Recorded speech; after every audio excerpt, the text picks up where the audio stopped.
Lord, we pray thy will be done. O Master, here am I. We pray you do a mighty work, that to the flesh we die. And when the answer comes to us in form of trial and test, we fail to see your loving hand. Refining fire is best. God's refining fire. God's refining fire. May it purge me now and make of me what you require. Oh Lord, feed the fire, your refining fire. Now as gold and silver must be tried, Lord, may my heart be purified. Lord, send your great refining fire,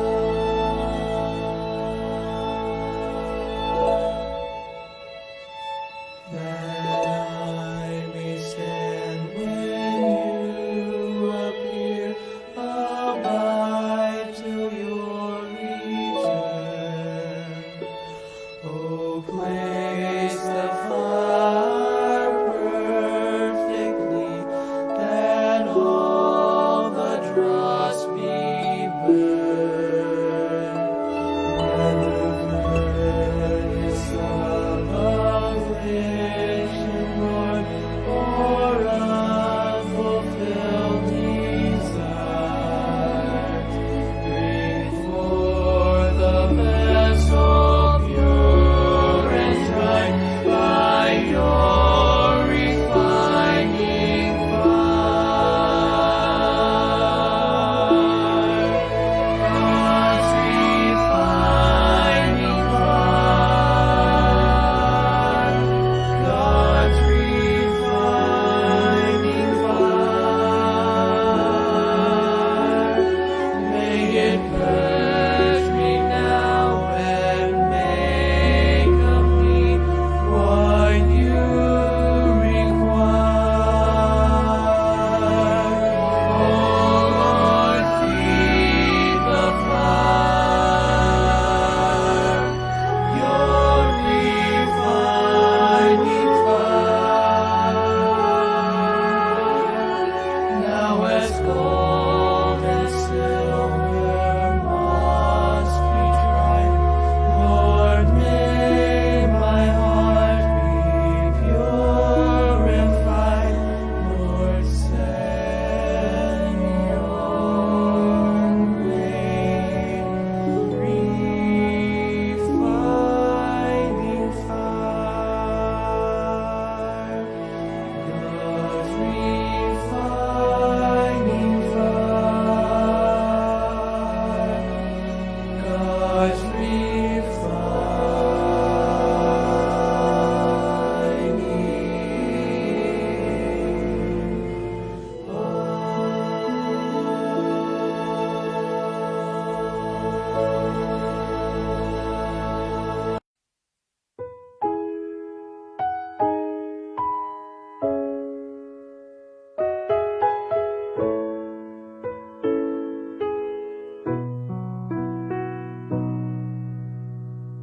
When your days are dark and bleak, when your strength is growing weak, when you feel alone and no one sees. When your life is caving in, and though you've tried, you just can't win. You wonder, will it ever end? Will it ever end? There's only one thing I can say.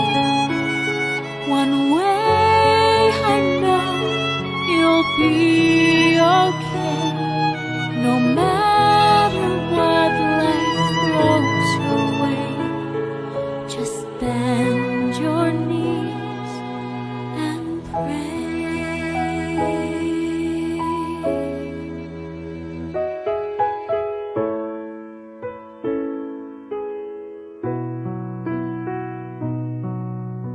You'll find a friend in Jesus Christ, 'cause all for you He sacrificed.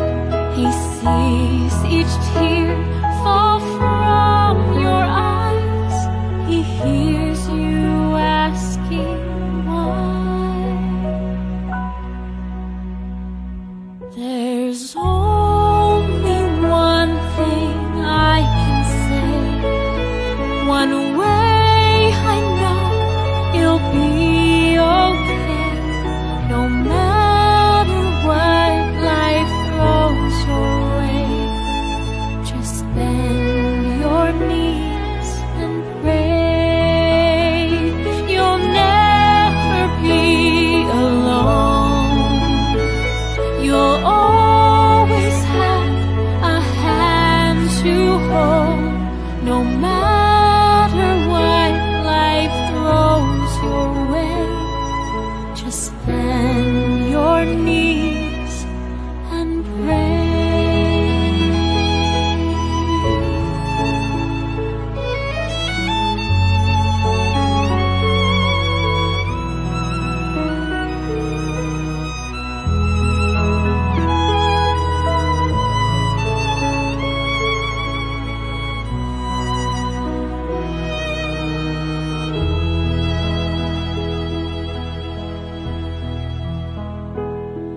You'll never be alone. You'll always have a hand to hold. No matter what life throws your way, just bend your knees and pray.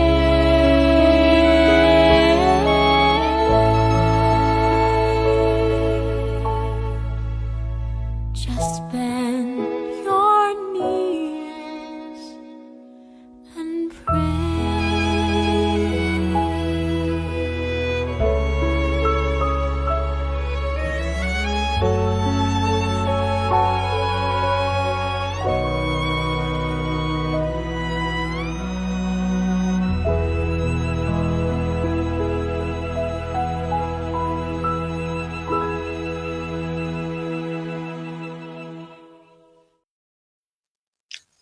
Ayan po. Good morning po sa ating lahat na nandito sa naka-tune in ngayon dito sa Hope at Calvary Ministry. Good morning po sa mga maaga.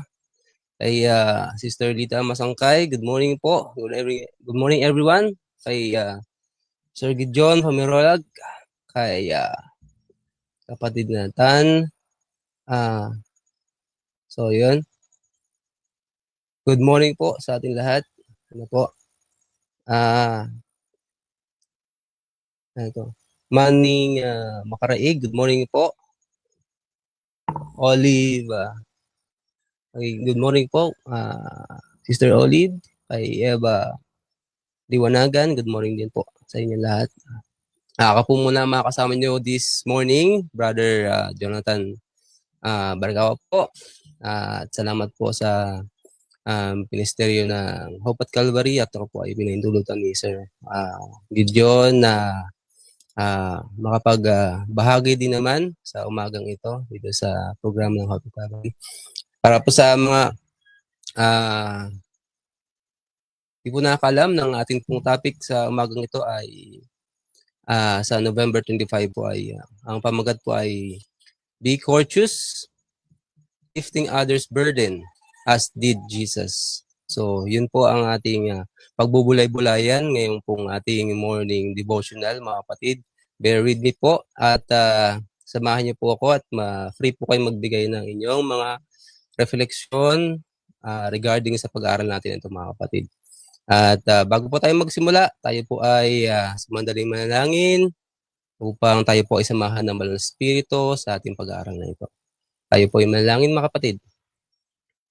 O dakilang Diyos, Ama, sa langit ng mga langit, sa umaga pong ito, na kami ay mag-aaral ng iyong banal na kalooban, ang iyong mga mensahe na nais ninyong matutunan namin sa umagang ito. At naway magdulot ito ng kasiglahan, kasiyahan, liwanag ng pag-iisip, kagaanan ng kalooban sa bawat makikinig at makakasumpong ng ministeryong ito ng Hope at Calvary. Dakilang Diyos, bagamat ang ministeryong ito ay maliit at hindi halos napapansin, ay aming inilalapit ito, Panginoon, sa inyo. Upang nang sa ganun ay magkaroon ito ng inspirasyon na makapagbago ng puso, makapagbago ng isipan, makapagbago ng buhay tungo sa kaluluwalhati na buhay ng aming Diyos na dakila na siyang tubo sa amin. Aming ibinabalik ang mga mataas na purit pa salamat sa inyo, dakilang Diyos, sa umagang ito na muli kami inyong ginising. Muli kami inyong binangon. Muli kami ay inyong binigyan ng liwanag ng inyong pagpapala. Salamat, dakilang Diyos. Aming tinataas ang inyong papuri. Sa inyo ang papuri at pasalamat sa ngalan ni Jesus. Amen. So, yun po, mga kapatid. Ang ating pong pag-aaral ngayon ay matutungtungan sa To Be Like Jesus na morning devotional. So, kamusta po kayo? Kamusta po ang ating mga buhay? Ano po? Good morning po. Happy birthday, Sir Asnal. Ayun. So, yun po. Happy birthday pa po. Galing kay Ate Olive. Ano po? Blessed morning po sa inyo lahat. So, ayun po. Tayo po magsimula na, mga kapatid. Magandang umaga po sa inyo lahat. Ayun. So, sabi po dito sa ating basahin ngayon umaga is sabi dito, finally, all of you be of one mind, having compassion for others, mga kapatid. Love as brothers. Be tender-hearted. Be courteous. Not revealing evil after evil or reviling for reviling. But on the contrary, blessings known that you were called for this, that you may inherit a blessing. So, yung mga kapatid, compassion, isa sa itinalaga ng Panginoon sa atin na gawin natin, na kagaya ng ginawa niya, is yung compassion. So, alam ba ko itong compassion na ito, mga kapatid? So, yung compassion, mga kapatid, is ito yung compassion sa kapwa, yung pagdamay sa kapwa, na katulad ng ginawa ng ating Panginoong Jesucristo, yung compassion na hindi nadala lang tayo ng awa natin, hindi nadala lang tayo ng bugso ng damdamin natin, na tayo ay nagkaroon ng awa, kundi yung compassion na makikita natin, yung compassion na may pagmamahal, na dumadaloy sa puso ni Kristo, na siya ring dapat dumaloy sa ating mga puso, mga kapatid, na lumalabas sa ating mga gawa. No, sa buhay ni Jesus, paulit-ulit na mababasa natin ang mga talatang and Jesus moved with compassion, mga kapatid. Sa Mark 4:41 and sa Matthew 14:14, mga kapatid, sinasabi, ang puso niya ay madaling maantig, no? At bawat kilos niya ay mula sa kanyang pag-ibig, mga kapatid. Compassion ay yung pagtanaw o yung pagtingin ni Kristo. Ano po? Pagtingin ni Kristo, laging tumitingin si Kristo sa may mga sakit, lagi siya nagkakaroon ng compassion, lagi niyang ini-entertain to may mga karamdaman ito, no, mga kapatid, na makita niya ang karamihan ay naawa siya sa kanila. So sa Matthew 9:36, no, hindi niya tinitignan kung ano yung kahinaan natin. Hindi niya tinitignan kung ano yung meron tayo. Ano yung pinoposes natin. May kakayahan ba tayo sa lipunan? Dukha ba tayo? Hindi niya yung tinitignan. Ang tinitignan niya, mga kapatid, is yung kaluluwa natin. Yung maliligtas niya na kaluluwa, Panginoon. Mga kapatid, no? Christ-centered compassion means yung natututo tayo, yung matututo tayong makita yung tao gaya ng pagtingin ni Kristo. Kung paano nakikita ni Kristo yung tao, kung paano siya nagkakaroon ng habag. Yun yung gustong maranasan natin. Gusto ng Panginoon na maranasan natin. Yun yung gusto ng Panginoon na gawin din natin, mga kapatid. Na tingnan natin yung mga tao, yung mga kapwa natin, mga kapatid natin, sa lipunan man yan, sa iglesia man yan, sa pamilya man yan. Tingnan natin sila na may halaga. Tingnan natin sila na meron silang pag-asa, no, na meron silang kwenta, meron silang halaga sa paningin ng Panginoon. Compassion is yung pagkilos, mga kapatid, na hindi lang damdamin yung pinapairal, hindi lang yung kakayahan natin na magbigay yung pinapairal, kundi yung taos-pusong pagkilos, mga kapatid, na kumikilos ng hindi na ayon dun sa pakitang tao, kundi kumikilos dahil sa meron siyang pag-ibig kay Kristo, meron siyang pag-ibig sa kanyang kapwa. Ano, dun po sa Mark 1:41, so meron po story doon na hindi po ni Kristo, pinagaling ni Kristo yung isang ketongin, ano po.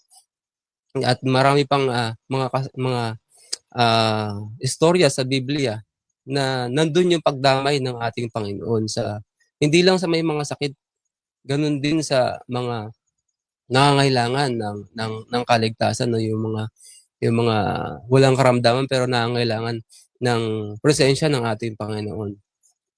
So, sabi pa po dito, those who work for Christ are to be pure, upright, and trustworthy. And they are also to be heart-tendered, compassionate, yun po, mga kapatid, courteous. There is a calm charm, dealing, and conversation. So, there is a charm sa conversation, mga kapatid, no, na kapag tayo po ay kumbaga nakikipagsalamuha sa mga tao. So makikita nila yung sincerity natin, yung ating kumbaga hindi pakitang tao, yung ating ipinapakita. Nakikita nila yung compassion, yung totoong compassion, yung pagdamay na hindi pakitang tao, hindi yung ningas kugon lang, mga kapatid. So, yun nga. The true Christian courtesy is not simply good manners, mga kapatid. It is a Christ character made visible in the way we speak, treat people, and carry ourselves. So, yun, mga kapatid, yung kumbaga magaan yung pakikitungo sa atin ng tao, yung bang gusto tayong makausap ng tao kagaya ng karakter ni Kristo. Gustong-gusto siyang nakakasalamuha ng mga tao. Gustong-gusto ng mga taong lapitan siya. Gustong-gusto ng mga tao na nangangailangan sa kanya kausapin siya. Gustong-gusto ng mga tao na sundan siya. Kahit saan siya pumunta, makyat man siya sa bundok, sinusundan siya ng karamihan. sapagkat nandun yung charm, nandun yung asset ng Panginoon, yung kanyang pag-ibig, nararamdaman nila yung kanyang pag-ibig, nararamdaman nila yung init ng pagkalinga ng Panginoon. Ano po? So, there is something attractive sa ating Panginoon. Yung charming, yung about sa kanyang personality, yung pagiging gentle ng ating Panginoon, yung pagiging peaceful niya, mga kapatid, and then yung pagiging thoughtful niya. Yung thoughtful ng ating Panginoon is hindi yung thoughtful na sa makamundong ito, yung pag sinabi kasing thoughtful, yung mga meaning ng mga words na mga ito, pang minsan mga kapatid, iba na yung meaning eh. Pag sinabing thoughtful minsan, may halong kalokohan na, pero ang thoughtful ng Panginoon is iba, higher level, Panginoon. Mga kapatid, the charm doesn't come from personality, but the charm must come from dwelling in the heart of Christ, mga kapatid. Ano po? Sabi sa Psalms 90:17, let the beauty of the Lord our God be upon us, mga kapatid. So yung mga kapatid, sabi pa dito is kind words, pleasant looks, a courteous demeanor, of a inestimable value. So ayun, so kung pala dun mga kapatid, pati yung pleasant look, ano mga kapatid, yung courteous demeanor, ano po. So kailangan maayos din tayo, maayos yung ating pananamit kasi part yun ng pagiging charm ng ating Panginoon, no po. So in contrary, uncourteous Christian by their neglect of others, so yun po, shows that they are not in union with Christ. It is impossible to be in union with Christ and yet be uncourteous, ano kapatid? So imposible na masabi natin na tayo ay nasa Panginoon pero wala tayong totoong compassion, totoong courteous, totoong damay sa ating kapwa. Ano po, mga kapatid? Impossible, sabi ng ating pag-aaral ngayong umaga na ito. So, when Christ controls the tongue, ano po mga kapatid? So, maingat ang ating Panginoon sa kanyang pagsasalita din naman. So, ganun din tayo mga kapatid. Dapat natin tularan ng ating Panginoon na maingat po tayo sa ating mga pananalita. Maingat tayo dun sa pagpili ng mga salita na ating gagamitin. Maingat tayo dun sa pagharap natin sa mga tao dahil as followers of Christ, we represent Christ in this world, mga kapatid. We represent His character. We are reflecting the goodness of our Lord Jesus Christ. Ano po? Yung words natin is something smooth, not sharp. Ano po? Yung tono ng ating pananalita kailangan is gentle, hindi yung laging parang galit. No, ako diyan. Guilty ako diyan kasi minsan yung aking pong boses, yung aking pananalita is medyo may kumbaga minsan may kayabangan, ganun po.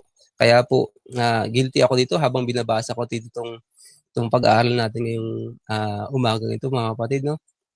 And then our conversation becomes uplifting, not destructive. So, yun mga kapatid, kung tayo po ay kumbaga maamo, yung gentle, yung maingat sa ating mga pagsasalita, maingat sa ating mga pagkilos. So yung mga nakakausap natin is hindi naiilang sa atin, hindi lumalayo sa atin, hindi tayo napag-iisipan na pakitang tao lang yan. Ano po?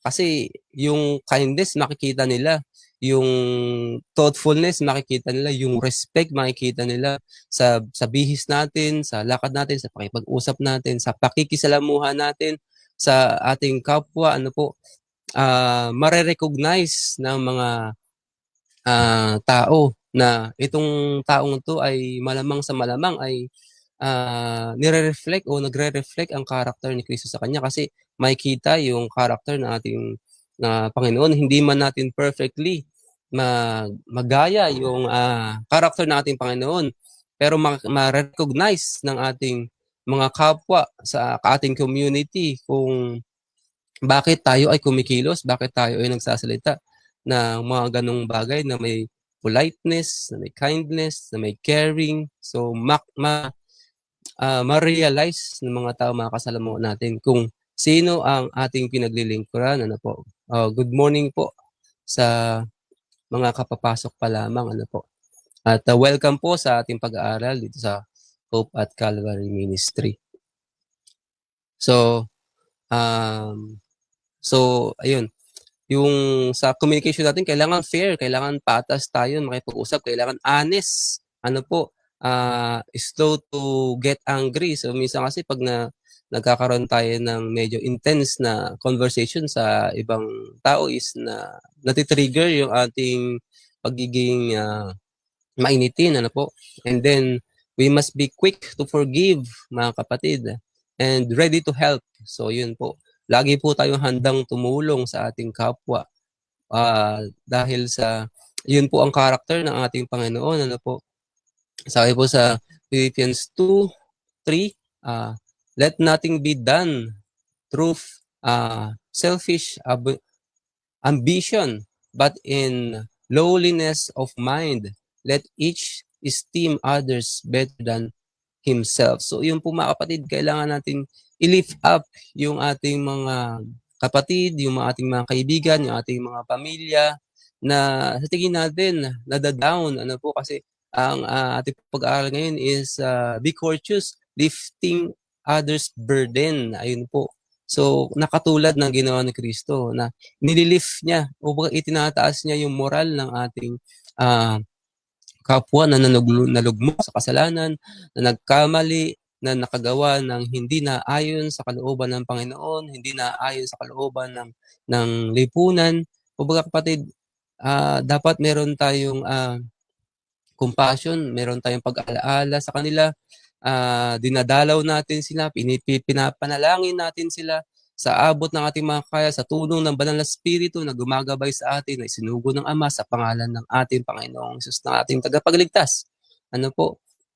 So, there is a charm that people felt around someone like Jesus. So, yung pagiging humble ni Jesus, yung pagiging gentle ni Jesus, yung genuine considerate, yung genuine compassion ng ating Panginoon. Ano po?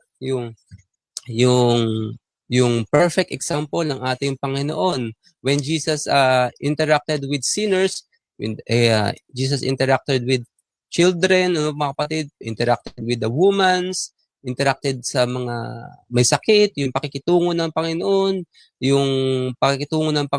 kahit na dun sa mismong mga tumutuligsa sa kanya, mga kapatid, yung pag-ibig ng Panginoon, nandun makikita pa rin natin yung maingat na kanyang pagsasalita, yung maingat na kanyang pagdi-deliver ng kanyang mga mensahe, yung maingat na pagre-rebuke niya dun sa kanyang mga mga tumutuligsa sa kanya nung panahon na siya ay nandito pa sa lupaing ito na nangangaral at tinuturo ang kaharian ng langit. No, kahit dun mismo sa mga hindi sumasang-ayon sa kanya ay maingat siya sa pananalita at yung pagsasalita niya is pleasant pa rin. Ano pa kapatid? May kahinahunan. Hindi siya basta-basta nagagalit. Hindi lumalayo yung pag-ibig ng Panginoon kahit mismo dun sa kanyang mga kaaway, mga kapatid. So, napaka perfect example ng ating Panginoon. Kaya mga kapatid, sa umaga po ito sa ating pag-aaral, ang dami ko pong na-realize, no, nung ako ay binabasa ko po itong devotional na to. Sabi ko, napakalayo ko pa ano, sa character ng Panginoon. Kaya nanalangin ako na, Panginoon, give me this character na iyong mai-reflect ko sa aking sarili, mai-reflect ko sa aking pamilya, mai-reflect ko sa aking church, mai-reflect ko sa aking community. Ano po, makikita ng mga tao yung respect, yung kindness, yung true kindness, yung grace, yung pagkaawa, ano po, yung ating pagsama, ano po, pagdamay natin sa ating kapwa, yung patience o yung minsan dito tayo nagkukulang mga kapatid, yung patience natin. Ano po, na itong kapatid minsan parang yung kanyang pananalita is hindi maganda. Yung minsan may mga na-encounter tayo na yung mga tao na bigla-bigla na lang nagagalit. Kagaya ko mga kapatid, minsan bigla-bigla na lang ako nagagalit. So, ayun, aking ipinapanalangin sa Panginoon na tulungan niya ako na ma-overcome yung pabigla-biglang galit mga kapatid, no? Sabi dito, even when he rebuke, ano po, yun nga, even na mag-rebuke ang Panginoon, maingat siya. His words were full of love. So yun pa rin mga kapatid, nasa yung pundasyon yung pundasyon ng pananalita ng Panginoon is always in love. Mga kapatid, learn of me, sabi ng Panginoon, for I am meek and lowly in heart. Ano po, sabi sa Matthew 11:29. Yung charm ng Panginoon is yung kanyang courtesy, is yung kanyang meekness, mga kapatid, is hindi matutularan, ano po mga kapatid. So, kaya dapat natin i-reflect ang mga bagay na ito. Sabi dito, the fruit of the Spirit is love, joy, peace, patience, kindness, goodness, and gentleness. Galatians 5:22 and 23, mga kapatid. So, when the Spirit dwells in us, people will feel the charm of Christ in. So, yun mga kapatid, yung kailangan palangiti, ano po kapatid, hindi yung hindi na maganda yung tsura, nakasimangot pa. Ano po mga kapatid. So yun, our tone, yung tono ng boses natin, kailangan malumanay. So ang lingkod ay sinisikap na maging malumanay yung aking pananalita kung paminsan-minsan po ay talagang hindi maiwasan. Ano po, kaya dapat consistent yung ating communication sa ating Panginoon, yung ating patience, yung ating kindness, yung words natin. No po mga kapatid, minsan na neglect natin yung mga simpleng bagay na ito, mga kapatid. Ano po? So, sabi pa dito, Christ was in his life in this earth that every Christian should be. So, yun nga, mga kapatid, dapat natin na nare-reflect yung liwanag ng ating Panginoon. Nare-reflect natin yung kanyang character. He is our example, not only in his spotless purity, but in his patience, gentleness, and winsomeness of disposition. He was firm as rock when truth and duty were concerned. So yung mga kapatid, pagdating dun sa character ng Panginoon, pagdating dun sa kanyang duty, sa pagliligtas, sa humanity pa, mga kapatid, firm siya, hindi nagbabago ang Panginoon. Yung kanyang pag-ibig ay hindi nagbabago, yung kanyang character, yung kanyang pakikitungo sa kaaway man yan o kung sino man ang kanyang nakakarap ay hindi nagbabago, mga kapatid. Kumbaga, hindi plastic yung pakikitungo ng ating Panginoon sa bawat isa sa atin. Yung pagko-convert ng Panginoon sa atin ay hindi pakitang tao lang. Yung pagpapagaling ng Panginoon na hindi yung makita lang ng mga tao na meron siyang ginagawa, kundi yung tunay na kagandahan ng isang Kristiyano ay makikita sa karakter ni Kristo, na po, yung hindi sa itsura, hindi sa talino, hindi sa galing, hindi sa husay na pagsasalita, kundi sa ugaling kahawig ng karakter ng ating Panginoong Hesukristo, mga kapatid. Ano po? Patience, yung pagtitiis na may pag-ibig, gentleness, yung paglalambing o yung pagkakaroon ng pagiging mahinahon sa ating kapwa, yung winsomeness, yung kaaya-ayang ugali, ano po, na kumbaga ma-attract yung tao, ma-encourage yung mga tao. Kumbaga, pag nakita tayo ng tao is yung bang lalapitan tayo and then they will start conversing with us, ano po, kahit na hindi natin sila kinakausap is gusto nila makausap tayo dahil dahil nakikita nila na itong taon to is maayos kausap, madaling kausap, nakauunawa, ano po. Kaya ako po ay hanga, ano po, kay Sir Pam. Kung minsan nakikita ko may mga estudyante na malapit sa kanya pag ako po ay nasa school, ano po, pinagmamasdan ko minsan sa Sir Pam. Yung pag-approach sa kanya ng mga estudyante is hindi hindi naaalangan, ano po, gayon din yung iba pang mga kaguruan natin sa isdaan, ano po. So, saludo po ko dun sa mga ganong klase mga tao na nakikita na mga estudyante na itong taong to ay madaling i-approach. Kumbaga, hindi sila maiilang na lapitan, hindi sila maiilang na kausapin ang mga taong ito sapagkat nararamdaman nila, nakikita nila, alam nila na makikinig sa akin itong taong to. Alam nila na maiintindihan ako ng mga taong to, no? Kaya yun po mga kapatid. So dapat po nating isabuhay ang ating buhay na ito na naayon sa karakter ng ating Panginoon, ano po. So ayun po, ano mga kapatid, at sabi po ay his patience brought a purer atmosphere in the home, and his life was as leaven working amidst the elements of the society. So, yun po mga kapatid, yung leaven, ano ba yung leaven? Yung pampaalsa, ano po mga kapatid? Pampaalsa, yung, ano nga tawag doon sa Tagalog? Yun, pampaalsa. So, yung leaven, mga kapatid, is nagpapaalsa. Yung maliit na bagay is pinapaalsa niya. Kumbaga, yung pag-aalsa is not within, yung pag-rise o yung pagtaas is hindi without kundi within. Ganun ang ating ganun ang karakter ng ating Panginoon, mga kapatid, no? Para siyang pampaalsa na pinapaalsa niya mula sa loob papalabas, hindi umaalsa yung pampaalsa mula sa labas. Ano po, lumaalsa yung pampaalsa mula sa loob papalabas, ano po. Maliit man 'yan, no? Ngunit may lakas at tahimik. Yung isa sa karakter ng pampaalsa, ano po siya? Ano po, tahimik lang siya, hindi siya maingay pero yung kanyang puwersa is malakas. Kumbaga napapaalsa niya yung isang maliit na bagay, ano po, na maliit na tinapay, yung masa, ano po, napapaalsa niya, ano po.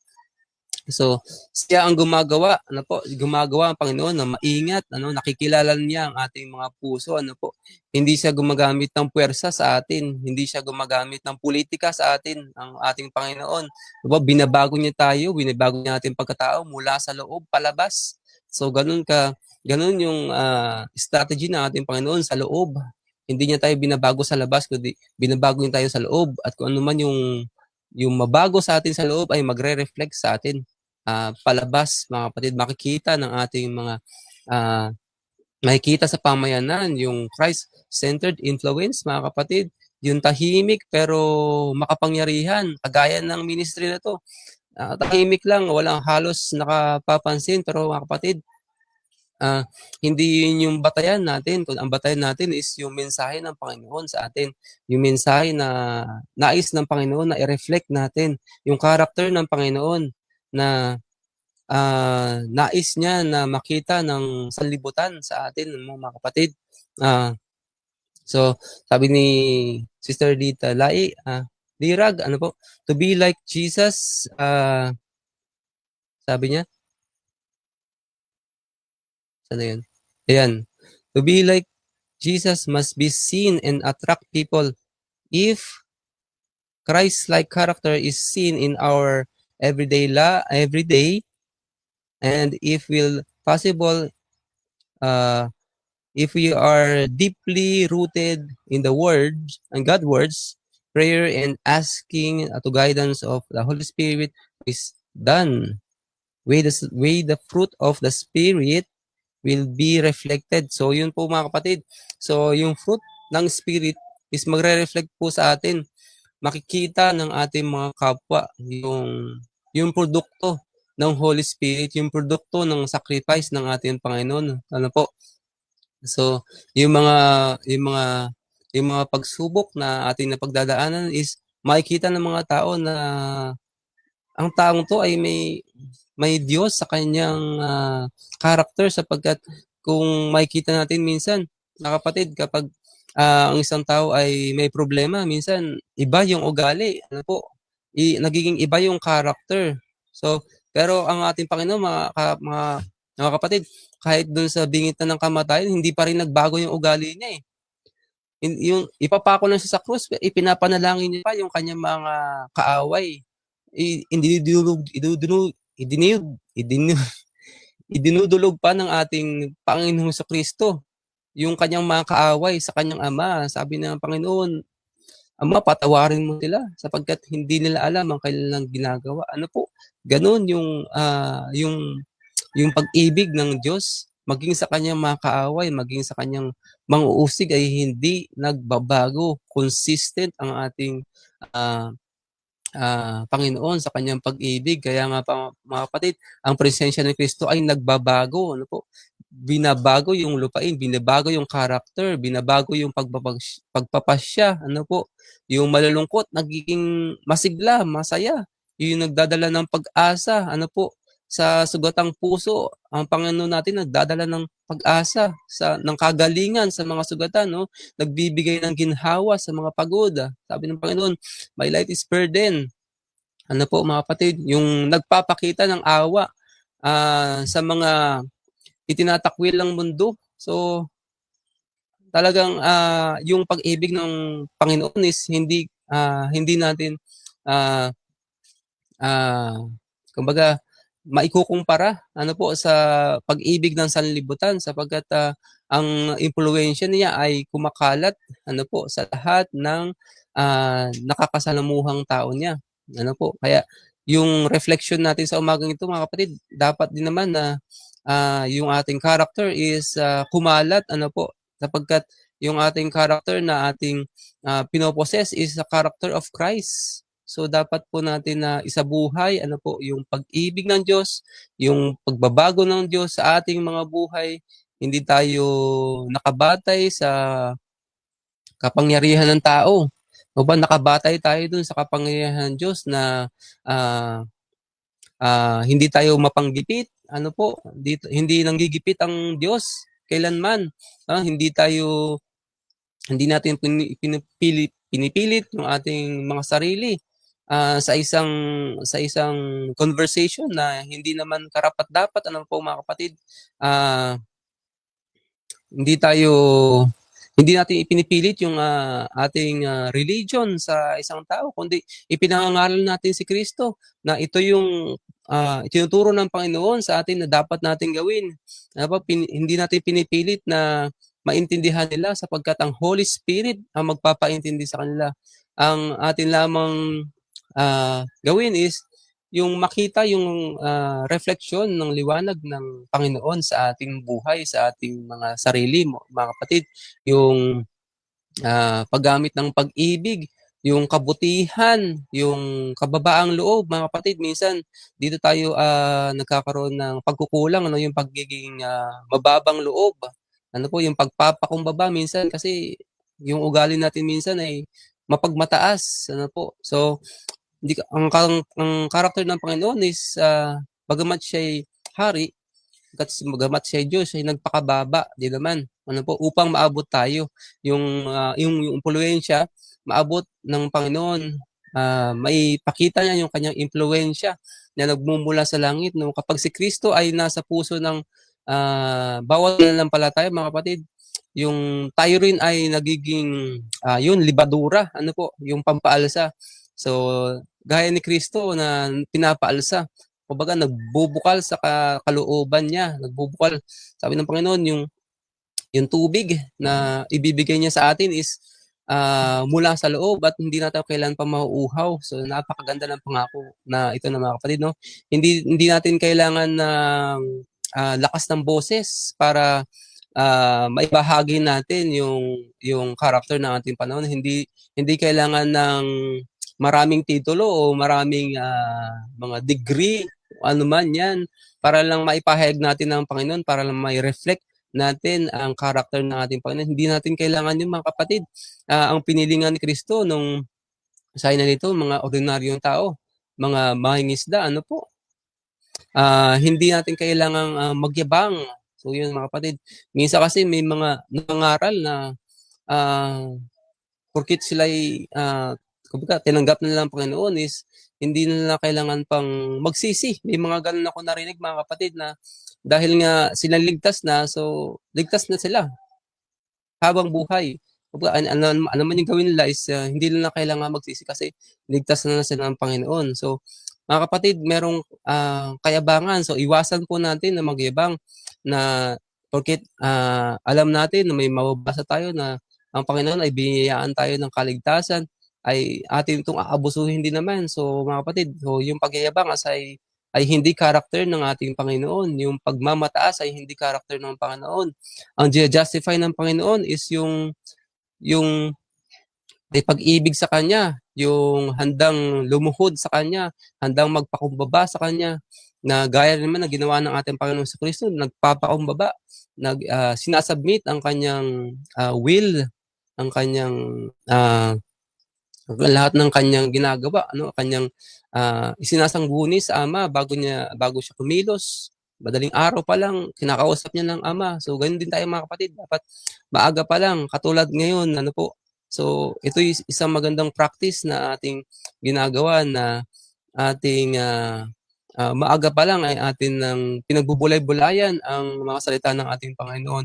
Ating nire-reflect ang ginawa sa atin ng Panginoon sa buong sanglinggo, sa buong mga araw, sa buong mga taon. So, ito, magtatapos na naman ang taon 2025, mga kapatid.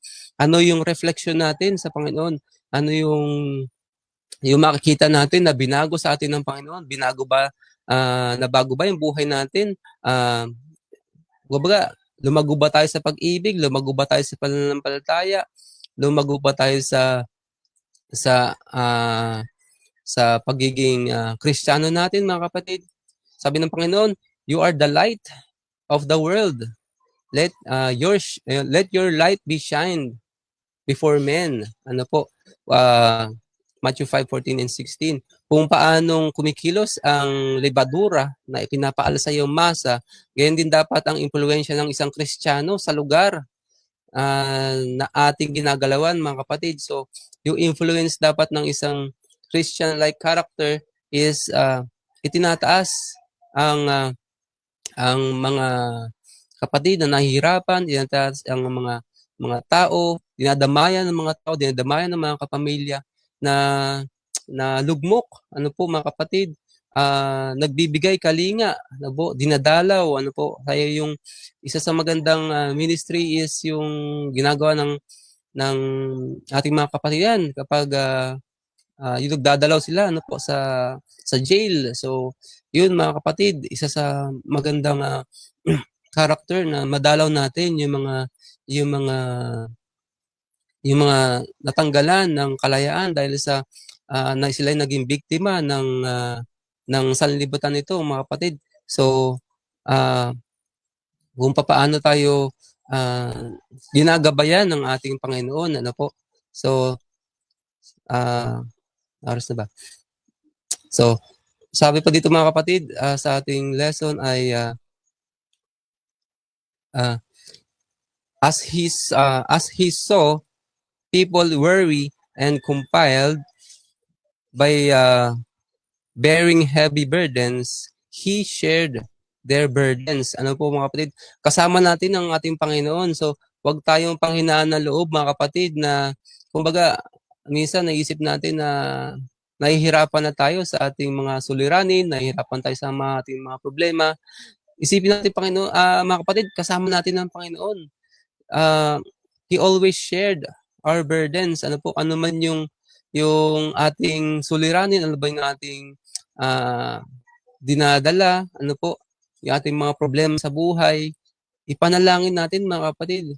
Yung character ng Panginoon is yung pagdamay niya sa atin is hindi kumukupas, ano po mga kapatid, hindi nagbabago, hindi pakitang tao, hindi pang ibabaw lamang, ano po mga kapatid. The love of Christ mellows the heart and smooths all roughness from the disposition. So yung mga kapatid, yung pagiging magaspang, nung pag-uugali natin kung minsan is yung pag-ibig ni Kristo, yung ating kumbaga yung ating sanggalang, kumbaga yung roughness, yung pagiging mga bugnutin natin kung minsan, yung pagiging maitim ng ulo natin kung minsan is ito yung pinapolish ng Panginoon. Sa magtiwala lamang tayo sa kanya, mga kapatid. Magbigay lamang tayo ng buhay sa kanya. So, ayun. So, sabi ni lang. So, ayun, sabi ni Pastor, kaya nga dahil si Jesus ang bumabago sa atin through the ministry of the Holy Spirit, ang personal nating trabaho araw-araw ay maging mabuti sa iba. Mabuti man sila o hindi sa atin. Let us choose to be like Jesus. So yung mga kapatid, let us choose to be like Jesus. So every day, yung ating ipakita is yung character ng ating Panginoon. Hindi natin dapat ipakita yung ating character sapagkat yung ating character, mga kapatid, is uh, yung character natin ay kumbaga nagkakamali. Yung character ni Kristo is unwavering, kumbaga hindi nagbabago yung character ng ating Panginoon. So, ano po mga kapatid, magbigay po kayo ng inyong mga refleksyon sa umagang ito. Ano po? So, yun. So, ang aking pong refleksyon sa ating pag-aaral nito mga kapatid is yung our example is Christ. Yung ating character ni Christ is faithful. Ano po? Faithful siya. Never grew tired of doing his Father's will. Ano po mga kapatid? Lagi niyang sinusunod yung kalooban ng Ama, no? Wherever task, ano po yung ibigay ng Panginoon sa atin, maliit man yan o malaki, dapat meron tayong sincerity, meron tayong magandang pagtingin doon, mga kapatid. Ano po, yung obedience, not occasional. Ano po, yung obedience natin, yung pagsunod natin, hindi yung panapanahon lang, ano. It was a consistent, dapat consistent tayo, mga kapatid, no. Jesus, he shows that the real Christian character is found in daily choices. Ano po, yun sinabi ng Pastor kayo na, daily choices natin. Kailangan meron tayong personal na choice na gawin yung mabuti sa ating kapwa, maging masama man siya o mabuti sa yung pakikitungo sa atin. Ano po, dapat nandoon yung ating loyalty sa Panginoon, nandoon yung ating steadiness sa Panginoon, dapat andun yung perseverance natin sa Panginoon, no? Ano po, God is calling us, mga kapatid, to be a bearer of the Holy Spirit. Ano po, many times He works on us seems simple. Parang tingin natin parang simple lang minsan mga yung mga ginagawa natin, pero hindi natin namamalayan yung ginagawa natin kabutihan sa ating kapwa is malaking value. Ano po doon sa nakakasalamuhan natin, doon sa kapwa-tao na nabibigyan natin sa halimbawa ng prayer, mga kapatid. Isa ito sa importante na palagi ang pinapractice namin ng aming pamilya na po yung prayer hangga't maaari, mga kapatid, kung meron tayong makasalamuha na mga tao, kilala naman natin o hindi, halimbawa nagtanong lang sa atin and then tanungin natin, pwede ba kita ma-offer ng prayer, mga kapatid? So ipag-pray po natin meron po tayong chance na mag-offer ng prayer. Sino man po yung nakakasalamuhan natin minsan, mga kapatid, ako nane-neglect ko yung mga bagay na yun, and then maiisip ko, nga pala, bakit di ko pinag-pray? One time, meron kami nakasabay na nagmumotorsiklo doon sa Magsaysay, no po, papunta kami ng Calawag. huminto kami and then biglang may huminto doon sa tabi namin, nagtanong ng direction. And then gabing-gabi na nung time na yun. And then, nung umalis siya, nakalimutan ko sabi ko sa asawa ko, nakalimutan natin pag-pray kasi nag-iisa lang siya, wala siyang ka-convoy, may edad na siya, tapos gabing-gabi na bumabiyahe pa siya. So, yun, pinag-pray ko siya kahit na nakaalis na siya mga kapatid. So, let us choose daily, yung pagiging loyal natin sa Panginoon. So, yun po mga kapatid, yung Christ is not just a example para sa atin, mga kapatid. He is our source of strength. So, mga kapatid, si Kristo yung si Kristo yung source ng ating lakas, si Kristo yung source ng ating pananampalataya, si Kristo yung source ng ating pagiging handa, si Kristo yung source ng pagiging malakas natin, si Kristo yung source ng pagsunod natin, si Kristo yung source ng buhay natin, mga kapatid, sapagkat kung wala siya, wala tayong magagawa. Sabi niya, kung kayo hiwalay sa akin, wala kayong magagawa. Yun ang sabi ng ating Panginoon. Kaya let us choose every day na kumapit kay Kristo sa kanyang mga pangako. Follow His steps, mga kapatid. He will empower us to live fully even the trials, mga kapatid. Kahit na sa mga pagsubok, hindi tayo basta-basta mababagsak. Kasi alam natin na tayo ay na kay Kristo. Alam natin na sinusunod natin ang kanyang kalooban. In the end, mga kapatid, nakatapos-tapusan sa ating pag-aaral na ito, mga kapatid, yung goodness, yung mercy, yung courteous, yung humbleness, gentleness ng ating Panginoon ay ating ma-multiply sa ating sarili, ma-multiply natin sa ating family, ma-multiply natin sa ating community, ma-multiply natin sa ating church. And then, Jesus will say unto us, well done, good and faithful servant, mga kapatid. So, yun po. Dito ko po tinatapos yung ating pag-aaral sa umagang ito. Naway, pinagpala po kayo ng Panginoon sa ating pakikinig, sa ating pag-aaral ngayong umagang ito. Magbigay po kayo ng reflection, sa ating pag-aaral sa umagang ito. Good morning po. Marilyn Becerra Silverio, good morning po. Ruth Fitalver Escolano. So, good morning po sa ating lahat. So, ayun po ang ating pag-aaral sa umagang ito. Good morning, Aloha Masangkay, Barikawa, good morning po. Good morning po ay Mirdan Lyson, good morning po. So, sana po ay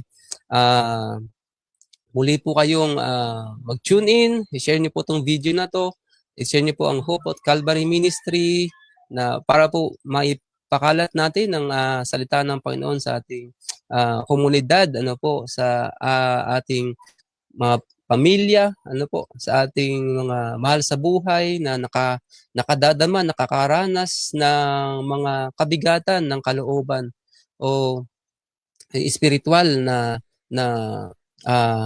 pabigat, atin po silang ilapit kay Kristo, atin po silang ipanalangin, mga kapatid, atin po silang bigyan ng inspirasyon sa pamamagitan ng mga salita ng Panginoon, sa pamamagitan ng pag-aaral na ito ng Hope at Calvary Ministry.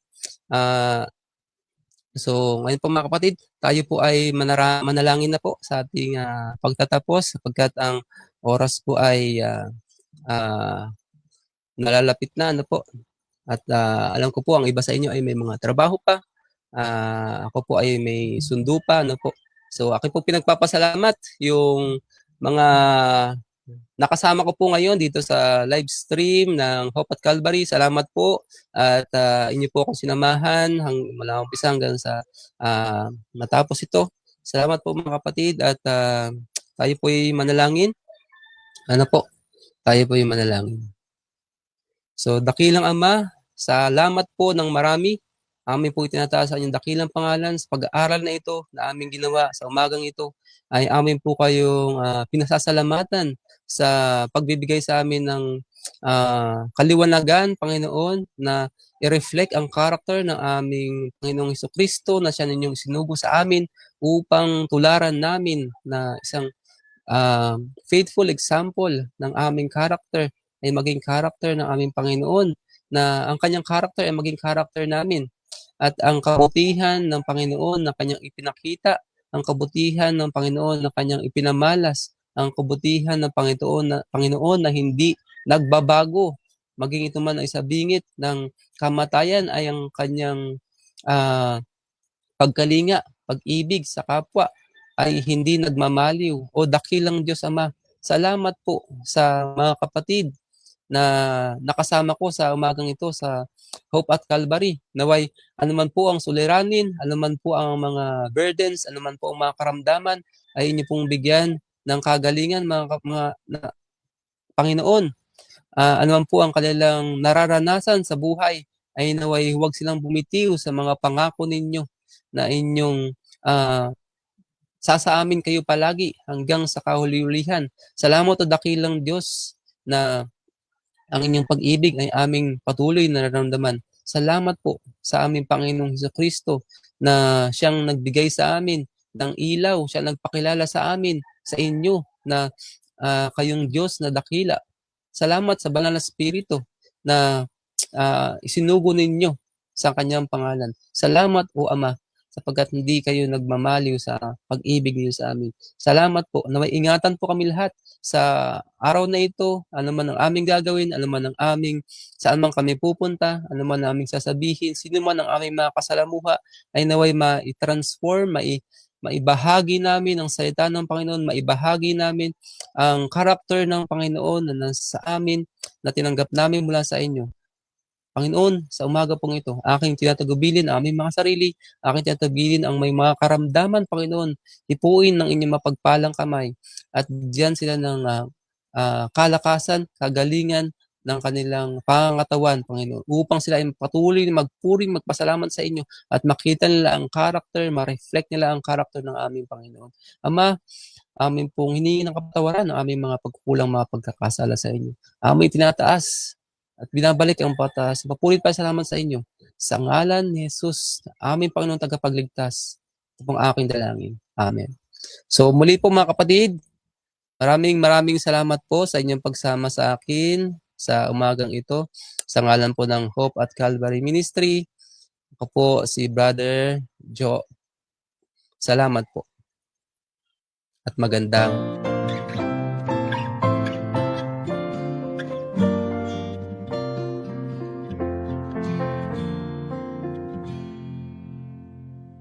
Come, Holy Spirit, we need you to help us daily to battle through.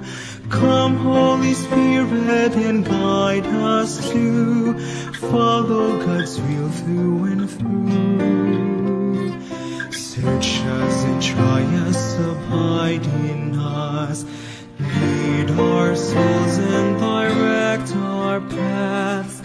Hear the words our lips can say, our heart's desires each day. So dwell in me, Holy Spirit, dwell in me. Come and fill my soul, cleanse and make me whole. Holy Spirit, dwell in me.